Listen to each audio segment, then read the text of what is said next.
asesmen learning untuk meningkatkan pembelajarannya. Iya, iya, itu topik yang bagus untuk dijelaskan kepada rekan-rekan guru. Jadi rencananya narasumbernya siapa ya? Narasumbernya rencananya saya sendiri, saya akan berbagi praktik baik. Jadi tolong disiapkan ya perangkat yang diperlukan, tolong membuat undangan dan dikirimkan ke grup WA sekolah agar Bapak Ibu guru mempersiapkan diri. Baik, nanti kita kirim rencana undangannya ya Bu untuk dikoreksi itu ya.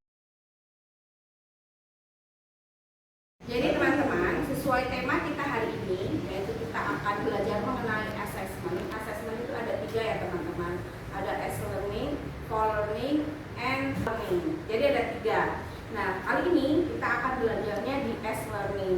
Assessment S-learning itu merupakan proses pengumpulan informasi tentang pemahaman anak secara berkelanjutan.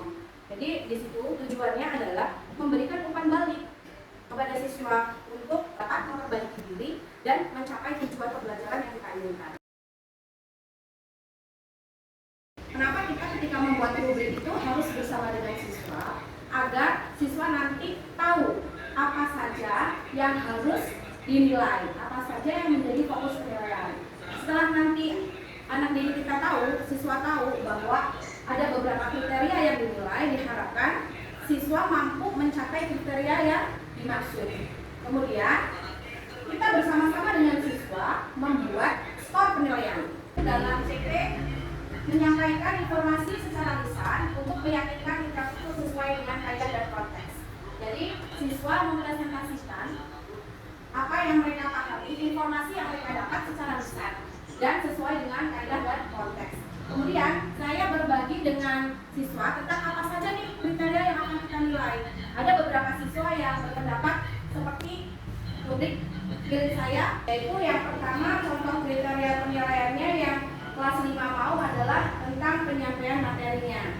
Apakah dalam penyampaian materinya itu sudah menguasai atau belum. Kemudian untuk kriteria yang kedua, bahasa yang digunakan. Jadi nanti siswa bagaimana bahasa yang digunakan, apakah sudah baku dan benar atau belum. Kemudian penggunaan waktu. Jadi dalam presentasi Anda supaya semua bisa berjalan presentasi dengan baik. Kemudian kemantapan berbicara. Dalam kriteria ini siswa harus terlihat percaya diri, mantap, menguasai materinya. Jadi interaksi dengan pendengar. Jadi ada interaksi dengan pendengar atau tidak, dengan teman-temannya di kelas atau tidak gitu ya. Dalam persekoran itu kita harus mempunyai beberapa kriteria persekoran. Jadi dalam persekoran pun Anda harus terlibat dalam pembuatan rubrik.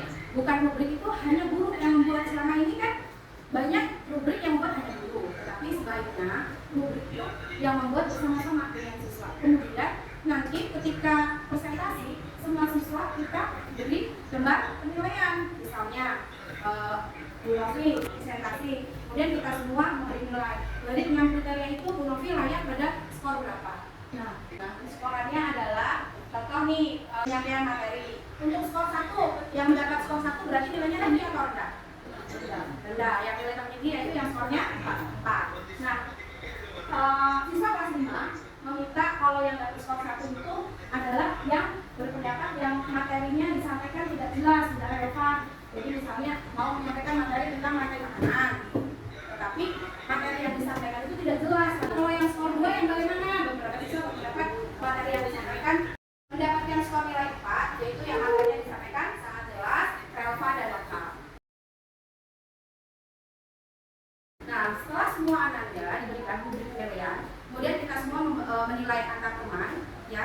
Jadi nanti hasil penilaian teman itu dikembalikan kepada yang melaksanakan presentasi.